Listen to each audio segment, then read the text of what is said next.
on se retrouve pour notre rubrique C'est mon histoire. Aujourd'hui, j'ai le grand plaisir d'avoir Hassan avec moi. Il est le pasteur de l'église Christ is Enough à Montréal.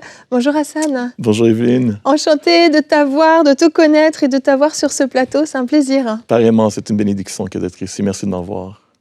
Avec grand plaisir. Et aujourd'hui, tu viens nous raconter ton témoignage, un témoignage qui démarre au Liban, oui, qui finit à Montréal en passant par Toronto, mais aussi un témoignage qui démarre en tant que musulman et qui se termine en tant que chrétien. Donc, il y a tout un parcours entre ces deux choses, oui. toute une vie qui commence, donc, comme je l'ai dit, au Liban. Comment s'est passé un petit peu ton enfance au Liban avec ta mère particulièrement ?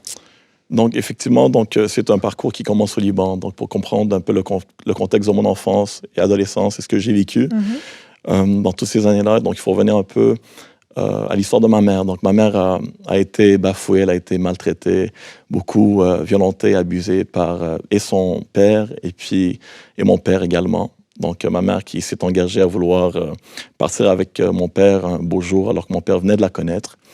Parce qu'elle vivait des choses difficiles à la maison. Étant la seule fille entre 3 enfants, elle avait été un peu mise de côté par mon grand-père, vu que mon grand-père avait ce type de mentalité. Et puis, très tôt, ce qu'on voit, c'est que ma mère, en fait, elle part dans les bras d'un homme comme ça pour essayer d'esquiver ce qu'elle vit à la maison. Et puis, elle se retrouve à la capitale, à Beyrouth. Dans ce temps-là, il y avait une guerre sectariste. Et puis, à Beyrouth, c'était difficile. Il y avait des enjeux politiques extrêmement horrible.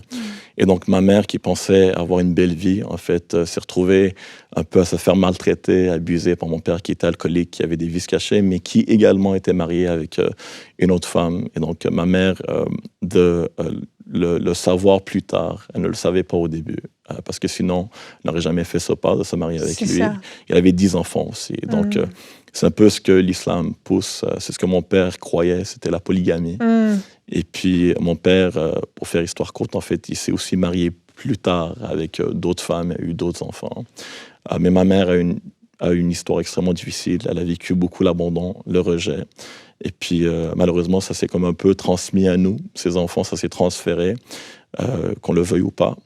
Et puis, pour faire histoire courte, quelques années plus tard, on s'est retrouvés à Toronto. C'est ça. Et puis, ma mère pensait que mon père avait changé. Et donc, du coup, mon père était encore le même. Il n'a jamais changé. En fait, c'est un peu comme on dit, le cheval revient au galop. Et donc, mon père s'est mis à abuser de ma mère, à la frapper, à la violenter. Et puis, tout ça, ça s'est fait devant nous. Donc, toi, moi et ma sœur, avec qui nous avons 11 mois de différence, moi et elle.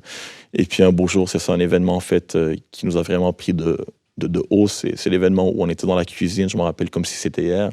Et puis, on a témoigné d'une chose atroce. C'est mon père qui a tenté de tuer ma mère en la jetant du 4e étage. Et puis, ma mère, elle s'est comme un peu accrochée à la fenêtre et puis elle a réussi, tant bien que mal. Elle a survécu. Elle a survécu, effectivement, mais c'était beaucoup d'abus. Mon père revenait à la maison des fois avec des femmes alcooliques à 3 heures du matin. Donc, vous pouvez vous imaginer dans quel état, nous, on était, ce qu'on a vécu en tant qu'enfant. Et le traumatisme que ça créait aussi, ultimement, en nous, donc en tant qu'enfant. Oui. Voilà. Et toi, au niveau de la religion à ce moment-là, au niveau de l'islam, comment tu te positionnes ? En fait, très tôt, ma mère m'a inculqué dans l'islam. J'ai baigné dans le courant musulman. J'ai baigné dans le Coran et dans les hadiths, qui sont les extraits contemporains, complémentaires au Coran. Et puis, j'allais à la mosquée. Ma mère m'a appris à prier très jeune. Mais arrive un temps où, lorsqu'on arrive à Montréal, c'est là qu'en fait, lorsqu'il y a un homme qui décide de nous prendre en charge, et étant lui un musulman radical, mais il veut vraiment qu'on soit inculqué dans l'islam. Ça passe à un autre niveau encore, l'islam radical cette fois-ci à Montréal, c'est exactement. Ça ? Et donc, ce monsieur, malheureusement, il a pris un peu le rôle de la figure paternelle. Il s'est mis à nous maltraiter aussi. Donc, nous avons vécu beaucoup de séquelles, beaucoup de traumatismes. Et puis, le seul lien que je pouvais avoir avec cet homme, c'était l'islam. Donc, je me suis dit, au final, pourquoi pas essayer d'attiser la paix chez nous à la maison, garder ce lien de paix en devenant encore plus musulman pour le satisfaire ou pour gagner sa confiance un peu. Et puis, j'ai baigné dans l'islam pendant plusieurs années. Étant adolescent, je me rappelle, ma mère nous donnait de l'argent au lieu d'aller acheter ce que les jeunes adolescents achetaient ou ce que les jeunes voulaient faire. Moi, ce que j'allais faire, c'est j'allais acheter des livres de philosophie musulmane où j'étudiais l'islam profondément. Et puis, j'ai même pensé devenir imam un jour. Wow. Donc voilà, donc c'était le rêve. Et tu voyais que je comment voulais. les autres religions à ce moment-là? Est-ce qu'il y avait une ouverture aussi vers les autres religions ou pas du tout?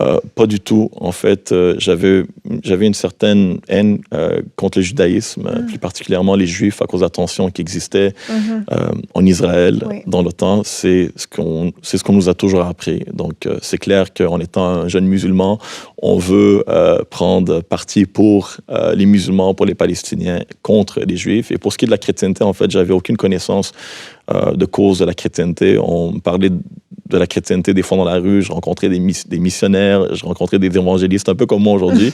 Et puis, je leur tapais sur la tête, je leur disais Dieu n'a pas de fils, c'est impossible, c'est un blasphème. Et donc, j'étais un peu comme l'apôtre Paul, le persécuteur de ces chrétiens. Je les insultais. Et puis, je suis sûr aujourd'hui que ce sont des gens qui ont prié pour moi. Et c'est grâce à l'Esprit de Dieu qui s'est manifesté dans ma vie à travers leurs prières qu'aujourd'hui j'en suis où j'en suis. Wow. Voilà. C'est beau. Oui. Et un jour, tu vas vivre un événement quand même assez traumatisant dans un restaurant. Oui. Tu vas assister à un meurtre, en fait. Oui. Oui. Ben en fait, peut-être pour revenir un peu, donner un peu le contexte derrière tout ça, c'est que j'étais brisé, je vivais une crise d'identité, j'avais perdu mon père était décédé entre-temps aussi. Cet homme avec qui on vivait à la maison, c'était un homme qui nous battait à n'importe quel moment, qui nous insultait. C'est un homme qui avait ses bons côtés, mais beaucoup ses mauvais côtés également. Donc, j'ai grandi dans ce traumatisme, dans cette peur, dans cette crainte, dans cet esprit de rejet. Et puis, j'avais un problème de dépression, un problème d'antisocialisme. Et puis, même lorsque j'allais dormir, par exemple, j'étais très angoissé parce que je voyais des rêves sur la mort. Et puis, j'avais toujours cette crainte de Allah, par exemple, qu'un jour je mourrais, j'irais en enfer. Donc, pouvez vous imaginer ce que je combattais, l'angoisse que j'avais, ce désespoir. Et au point où ma mère me retrouvait des fois à 4 heures du matin, par exemple, sur le balcon du 9e étage, je voulais me jeter en bas parce que j'étais suicidaire. Mais pour continuer peut-être avec cette histoire-là, ce que ça crée, c'est encore plus de dépression en moi parce que je cherchais un boulot. Et un beau jour, en fait, le frère de l'imam de la mosquée m'a proposé de venir travailler pour lui parce qu'il avait un resto à Montréal. Et donc, je suis allé au resto. Et puis, comme de fait, j'ai commencé à travailler. Il y avait pratiquement personne au resto, sauf mes collègues de travail et le patron en question. Il y avait 2 clientes dans la salle de réception. Mais après un certain moment, il y a un homme qui rentre. Un homme qui ressemble à un musulman, avec une longue barbe, très grand, qui fait un peu peur. Et puis, il y a mon patron qui est venu m'approcher pour me dire, écoute, reste loin de ce monsieur, parce que ce monsieur a des idées extrêmement controversées. C'est un fanatique religieux. Tu ne veux pas l'approcher, tu ne veux pas discuter de la religion avec lui. Donc, je l'ai ignoré. Et c'est un monsieur qui avait été embauché pour faire le nettoyage à la fin du resto, pour faire la vaisselle, tout ça. Et après un certain temps, il y a une autre personne qui rentre. Et ça s'avère que c'est le frère de cette personne en question, de ce salafiste radical, qui dit, est-ce que je peux parler avec mon frère? Et je dis, d'accord, il n'y a aucun problème. Donc, il rentre, lui parler, c'est un dialecte marocain. Moi, je m'imagine qu'il parle, mais en fin de compte, il se chicane. Et quelques secondes plus tard, étonnamment, il y en a un qui sort avec le couteau, c'est le frère salafiste, et l'autre qui sort avec une chaise pour se protéger et qui marche à reculons. Et puis, tu as le frère salafiste qui l'attrape et qui lui lacère le cou, qui le poignarde au cou avec le couteau de 12 pouces à peu près. Et puis, vous pouvez visionner. Sous tes yeux, en fait. Sous mes yeux. Exactement. Et ce que j'ai vu, c'était horrible. J'étais pétrifié. J'en croyais pas mes yeux. Au bout d'un moment, cet homme qui tenait encore sur les nerfs à peine est venu s'installer devant moi. Et c'est comme s'il me suppliait de l'aider. Et lorsqu'il m'a regardé, il a ôté la main de son cou. Et malheureusement, en fait, c'est le sang qui a giglé. Sur toi? Sur moi, partout, qui m'a lavé de son sang. Et au bout d'un moment, malheureusement, il s'est effondré devant le resto à l'extérieur. Et je suis sorti, et vu que j'étais en soins infirmiers, en fait, j'ai tenté de regarder la blessure, de mettre de la pression, mais j'ai pas pu parce qu'il agonisait. Au bout d'1 minute et demie, si je me trompe pas, il a perdu, il a saigné à blanc, il a perdu sa vie. C'est affreux. Voilà. Et donc, le monsieur, on l'a arrêté, et puis nous, on nous a amenés au poste de police. Et tout ça, ça m'a choqué, et ça m'a fait poser des questions sur l'islam. C'est extrêmement traumatisant. Et parallèlement à ça, la nuit, donc tu parlais des angoisses que tu vivais, mais tu vas commencer aussi plus tard à faire des rêves, cette fois, complètement différents, que tu as du mal à comprendre. Qu'est-ce qui se passe dans ces rêves? Effectivement. Donc, je retourne un peu dans le monde avec cette dépression, tout ça, mais un beau jour, je vois un rêve, mais c'est plus une vision, parce que c'était vivide. En fait, mon âme sort de mon corps. Alors que je ne l'ai jamais demandé, je ne connaissais rien de la chrétienté, je ne savais pas c'était qui j'allais voir dans le rêve, mais je me retrouve dans une pièce sombre. Et je suis paralysé des jambes, j'ai l'impression que je suis mort parce que je vois rien autour de moi, c'est la noirceur totale. Et puis, je suis là dans le lit. Et puis, il y a des femmes qui sont habillées avec des longues tuniques, qui font le lit, qui nettoient un peu partout la salle. Et je sais que je suis mort parce qu'elles ne m'entendent pas. Je crie, je plaide pour de l'aide, pour le support, il n'y a personne qui me regarde. Et donc, le désespoir me prend de l'intérieur et je sais que je m'en vais en enfer. Et tout d'un coup, je vois aussi mon âme, en fait, comment te dire, Evelyne? En lévitation? En lévitation, exactement. À peu près à côté du toit.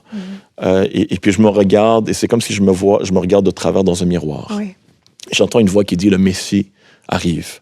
Et lorsque j'entends le Messie arrive, j'ai une peur bleue parce que je me dis ce Messie qui arrive, c'est forcément le Messie de l'islam. Parce que si vous savez ce que le Messie de l'islam va faire, c'est qu'il va venir exécuter tous les impies et tous ceux qui ne marchent pas conformément à la parole d'Allah.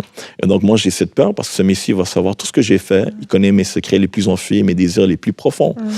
Et au final, en fait, ce qui est arrivé, c'est que non, la personne qui est venue, c'était le Seigneur Jésus, je le sais aujourd'hui, parce que j'entends des pas très brusque dans l'allée, dans le corridor à l'extérieur. Et lorsqu'il approche la chambre, la lumière, en fait, jaillit. Et puis la lumière, c'est une lumière qui est plus grande que n'importe quelle lumière que j'ai vue. Et l'amour que j'ai ressenti, l'amour incommensurable que j'ai ressenti, c'était quelque chose que j'avais jamais ressenti. Il est venu, il a posé ses mains sur mes jambes. Au bout d'un moment, il m'a dit « Lève-toi et marche ». Puis je me suis levé et puis j'ai marché. Et puis il a mis sa main sur ma tête et il m'a dit « Fils, si tu recherches la paix, tu trouveras la paix en moi ». Et j'ai vu une panoplie de rêves, par la suite 12 rêves, si je ne me trompe pas, simultanés, où le Seigneur m'a montré le jugement dernier, des choses d'une autre dimension. Et voilà, ça ressemblait à ça un peu. Incroyable. Et là, à ce moment-là, toi, qu'est-ce que tu comprends de ces rêves? Est-ce que tu vas te tourner vers Jésus ou tu es dans la confusion? En fait, je veux me tourner vers ce Dieu. Je recherche ce Dieu qui va me donner cette paix que j'ai tant recherchée, que je n'ai jamais trouvée. Et je vais voir ma mère, je vais voir des amis à moi. Je leur raconte un peu les rêves. Je leur dis, c'est ce qui est arrivé, c'est ce que j'ai vu. Ils me disent, garde-toi de croire ces rêves parce que c'est Satan qui essaie de t'embourber. Parce que Dieu te teste, Allah te teste, et puis Satan, c'est ça, veut t'embourber. Et puis après un certain moment, je suis découragé. Je m'imagine que Dieu veut que je sois juif, donc je vais cogner un peu partout aux portes des synagogues. Exactement, mais on me renvoie à cause de la tension politique. Vous pouvez vous imaginer le découragement. Donc j'ai été complètement découragé, mais le Seigneur a voulu bien faire pour me préserver justement d'aller là.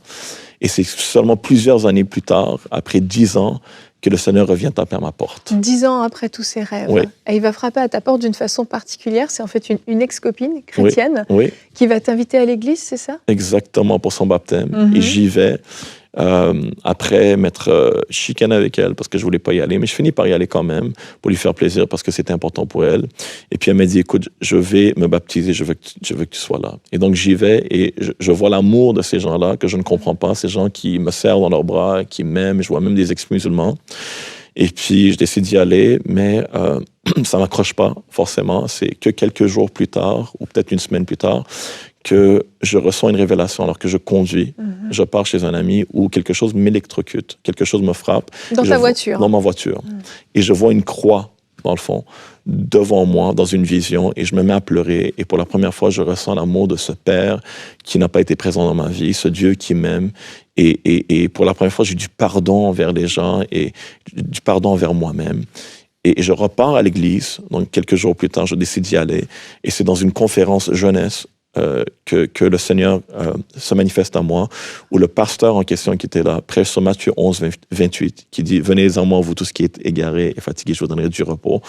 Et ils sont parlés ou prophétisés sur la vie de quelqu'un qui est là, qui a été maltraité, qui a eu mal, qui a été suicidaire, qui a vécu des choses extrêmement terrifiantes. Et puis, il semble me dire exactement ce qu'a été ma vie pendant toutes ces années-là. Il parle sur ma vie, sa parole parle sur ma vie. Et tout d'un coup, je suis frappé encore une fois par ce même choc qui me frappe. Je décide de sortir de l'allée où j'étais. Et je me mets dans l'allée centrale. Et il y a une force qui me met à genoux. Je me mets à crier Jésus, Jésus, Jésus de tous mes larmes. Je me mets à crier. Tout le monde vient s'accaparer de moi, prier pour moi, imposer les mains. Et puis, je reçois une telle paix, un tel amour. Je suis libéré. Et à partir de là, le Seigneur commence à faire son travail. Et je sais que ma conversion, en fait, a commencé à travers cette journée-là, cette soirée-là. Extraordinaire. Voilà. Tu vas décider de te faire baptiser aussi après, oui. Qui est un engagement fort. Oui. Ta famille vont vivre ça comment? Ma famille, en fait, ma famille ils me rejettent complètement, et ma mère et mes sœurs, parce qu'ils disent que j'ai craché sur l'islam, j'ai craché sur la culture religieuse de l'islam, sur la famille, sur tout le monde. Mes amis me menacent même, certains musulmans radicaux, de me tuer. Et donc, j'ai pas le choix de me dissocier de tout ce beau monde-là. Et puis, je me retrouve un peu seul, à un moment donné, mais avec l'aide de Dieu et avec Dieu. Je ne suis pas seul. Et le Seigneur se met tranquillement à me parler, à me donner confiance, pour persévérer, pour aller de l'avant. Wow. Et donc, le Seigneur me donne foi pour m'attacher à lui, malgré la dissociation et les gens qui se tournent le dos. Ce qui doit être très, très difficile. Oui. Et tu vas aussi commencer à aller prêcher dans la rue. Aujourd'hui, tu es un évangéliste actif parce que ce que tu as vécu, tu sais combien c'est authentique et combien ça a changé ta vie. Oui. Donc, tu vas dans les rues, tu prêches l'évangile, tu t'adresses aux musulmans, mais pas seulement, en fait, à quiconque veut bien t'écouter. Effectivement. Et ensuite, c'est ça, pasteur d'une église aussi. Donc, on peut dire que c'est un changement complètement radical. Aujourd'hui, tes angoisses, tes peurs, la nuit, tu dors bien. Cette paix, elle te remplit encore aujourd'hui? J'ai une liberté dans le Seigneur. Là où l'Esprit est, il a liberté. Le Seigneur m'a sorti des catacombes de l'enfer. Je ne suis plus dans la noirceur, mais dans la lumière. Puis effectivement, celui qui a été pardonné beaucoup aime beaucoup. Donc, le Seigneur m'a appelé très tôt à sortir évangéliser, justement. Et j'ai un appel spécifiquement pour les musulmans aussi, parce que j'ai à cœur de voir les musulmans sortir de l'islam et connaître la vérité, et vraiment être touché par le Seigneur Jésus. Donc, on sort évangéliser un peu partout, à Montréal, là où le Seigneur, où l'Esprit Saint nous mène à aller. Et voilà, nous avons un ministère sur place aujourd'hui que le Seigneur nous a donné. C'est magnifique, magnifique. Avec ton épouse, vous servez le Seigneur aujourd'hui. Amen. Et on rend gloire à Dieu, vraiment, de là où il est venu te chercher, de ce qu'il a fait dans ta vie. C'est un très beau témoignage, Hassan. Merci infiniment d'être venu le partager dans C'est mon histoire. Merci à toi, Evelyne. Merci.